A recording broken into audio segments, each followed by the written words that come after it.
Hello there, world of tankers, I'm Blitz, and in today's video, we're going to be talking about the Caernarvon Action 10 that is once again surfaced in the stores. This, of course, is a Tier 8 British premium heavy tank for the price tag of 12,500 gold this time around. Now, that isn't an awful deal in my personal opinion. And not only that, but you actually have a great offer going on currently where the AMX Liberté you can also get for another 2,500 gold plus the Action 10, fully equipped, both legendary camouflages. I think that if you actually don't have either of these vehicles, it's a spectacular deal because, first of all, the Liberté is an underrated vehicle. It's got great frontal armor. It's one of the only French tanks in the game that actually has good frontal armor. 10 degrees of gun depression. It's the same gun as the AMX 5100, just without a clip form. It's actually a spectacular tank. And then you move on to the Action 10, which, well, yeah, we're going to be talking about in today's video alone. So if you want to see the AMX, let me know in the comments down below. But we're going to be specifically talking about the Action 10. I'll be telling you, in my own personal opinion, if it is worth that 12,500 gold price tag that Wargaming is asking. Now, right off the bat, what is good about this tank and what is bad? Well, if we look at the statistics of the vehicle, first of all, you'll notice that it has best-in-class damage per minute at 2,700. You literally have more DPM in this vehicle than competing Tier 8 heavy tanks. Even some of the Tier 9 medium tanks, you're out DPMing with this tank kinda crazy. Not only that, but the tank has ridiculous gun handling statistics. Only 2.5 second aiming time, and with that, your dispersion is 0.290. This is one of the most accurate guns I've ever used in the game. Now, I'm actually not even running the dispersion. I could get it down to 0.261 if I wanted, but it's just kind of stupid how accurate this gun is. This is literally more accurate than Tier 10 tank destroyers. Now, dispersion on the move, yeah, it's pretty much like a T-62A, so it's got everything going for it. Not only that, but the penetration on this vehicle, standard, is 226, which means, yeah, you're getting through pretty much all Tier 8 frontal armor, and your premium's about 250, which is still enough to cut through all Tier 9 opponents if you are aiming at their lower plates or most of their weak spots. So this, of course, is a pretty solid match. And you may be asking, well, what's the difference from, let's say, the Action 10 to the normal Caernarvon? Well, first of all, it's got way more armor. The sides are thicker. They were buffed by, I think, 20 millimeters. The frontal plate is a little bit thicker as well on the upper part. The turret is thicker. It's got the spaced armor on the sides, which are about 600 millimeters thick. Even when you're aiming dead on the sides of it, it still pretty much ricochets every single time. It's thicker than, I'd say, the Super Conqueror. So overall, the Action 10 is just a better Caernarvon in almost every single way. The gun is literally just ludicrously good on these statistics. So you can see there, already a nice tap right into the enemy vehicle. Now, I did get hit by the Luva, but of course, Luva's going to overmatch my armor pretty much anyway as it is. But here we go. We got this poor Bulldog. We also got the Luva pulling out. So let's see if we can get a nice tap into you. He missed his shot on me, so already going pretty dang solid as it is. Another nice bounce, and oh, that's actually quite weird. I don't think I've seen that before. That shell looks like it ricocheted off my lower plate and actually penned right through the turret. I don't think I've ever seen that happen.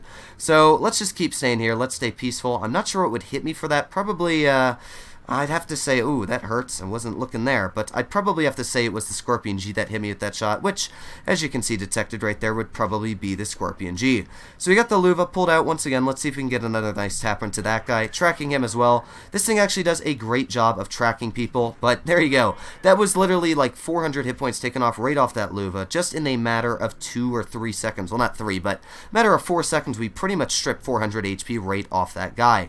So we got the 252 off to the side there. Of course, I don't necessarily want to play with that right now because, yeah, 252s be quite nasty to deal with. But again, that Luva's out in the open. We got one nice tap into the guy. Let's see if we can get another. There we go, another nice tap, and you can start to see why this tank is so deadly at that. Another shell in, bouncing the shot from the Scorpion G right through the turret because, of course, this thing has stupid turret armor, and that is the Action 10 in a nutshell. It's just a stupid, strong vehicle. Now we have tanks like the 54 Lightweight over to the side here. We've got the Object 252. Now let's drive straight over the ridge, start spamming shell after shell into this Object 252. This guy, he can try and face hug us, but of course, we've also got the stupid accuracy, so I'm just going to try and pen him. Well, actually, we can pen him. It looks right in the frontal armor as it is. The Defender getting some nice shots as well. He did bounce, but again, we've got such a quick reload that we literally out-reload the Object 252. So, yeah, kind of crazy. You can start to see why this vehicle is so good as it is in the game. Oh, I really thought that that shot was going to hit, but that's not the end of the planet. Let's see if we can pen it Oh, you know what? We did not pen that shot. I wanted to pen that, but sadly, we didn't get that in. But even then, 2,800 damage there. We pretty much dominated the hill. There was nothing the enemy team could have done to us.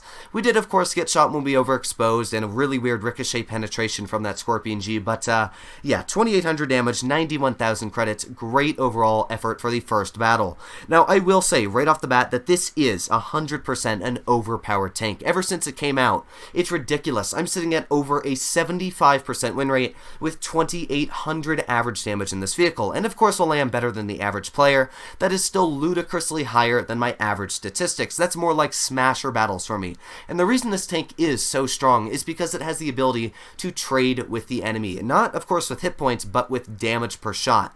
You're dealing 190 damage per shot, which isn't the craziest amount until you realize that, oh gee, I got hit by this IS-5, so let me tap him back twice and I've dealt the same damage, but oh wait, I can tap him another 3 times in the amount of time he's tapped me. You literally have 700 more damage per minute than an IS-5, or let's say vehicles like, I don't know, the AMX 5100. So the gun is crazy on how much DPM it has, and that's of course what makes it OP.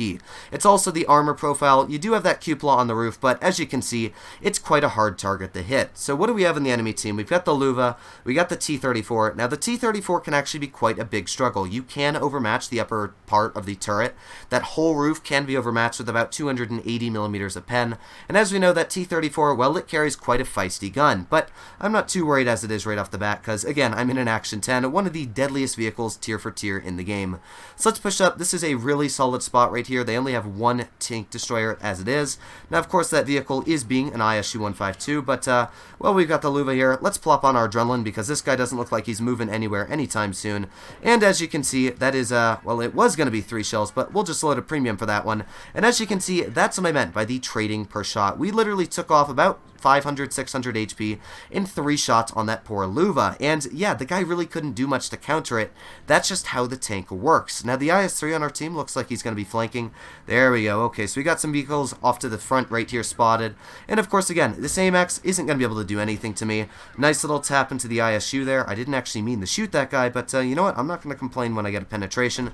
There's another nice tap. We did get hit though by that Vickers CR, who I didn't actually think was aiming at us, but again, this is just a really quick battle that I can't complain about as it is. So we got the Vickers CR right out in front of us, and I would love to be able to just farm all that guy's HP. We literally have about the same DPM as a Vickers CR as it is, and now I'm just going to be pushing aggressive on this guy, seeing if we can get some shots in as it is in the first place. We've got the ISU to the side, but here we go, starting to spam shells into this Vickers CR. Let's see if we can get another one in. Oh, come on, Luva, don't block me. There you go. Another nice tap, and while the armor isn't going to be spectacular on flat ground with this tank, you can see that, well, yeah, this poor Vickers is just getting demolished by shell after shell. All we have left already is 3 vehicles just able to push straight through, and while we're not necessarily going to get the most damage out this battle, you can see that, yeah, this tank is crazy. It's overpowered completely, and yeah, the gun just doesn't miss. There you go, shot on the move. We got the T-34. Well, it doesn't look like we're going to be getting that one out anytime soon, but the thing's also quite quick. That's one thing I left out of the statistics are, oh boy, that poor WZ-120. But yeah, this was stupid. It was 2 battles, able to get 2 clear, flawless victories right out, just able to smash through the enemy. Not only do you have a crazy amount of hit points in this tank, you're able to brawl with the mediums, brawl with the heavies, brawl with the tank destroyers, and while we only did 1,900 damage, if you were to look at my average statistics in this vehicle, you would see that, yeah, 78% win rate, 44 battles, and 2,800 average damage. It is ridiculously overpowered, so in my opinion, it is worth the price tag. 12,500 gold on its own is a good deal for the vehicle, and yeah, you can actually get it in the bundle. Again, get the sturdy front bundle in my opinion. If you don't have both of them, it's 100% worth it, because the Action 10 is just such a spectacular vehicle on its own. It's about a 50-50, as I said, for the Action 10 on 12,500 gold, because it's great, but again, if you don't want to drop the money, you want to save it, you know, the AMX is 7,500, which is also a spectacular vehicle, and it's about 35-40% cheaper. So yeah, let me know what you guys think in the comments down below, but hopefully, as always, you enjoyed this video. If you did, please make sure to smash that subscribe button down below. But other than that, hope you're all doing well out there. Stay happy, stay healthy, and I'll see you in the next one.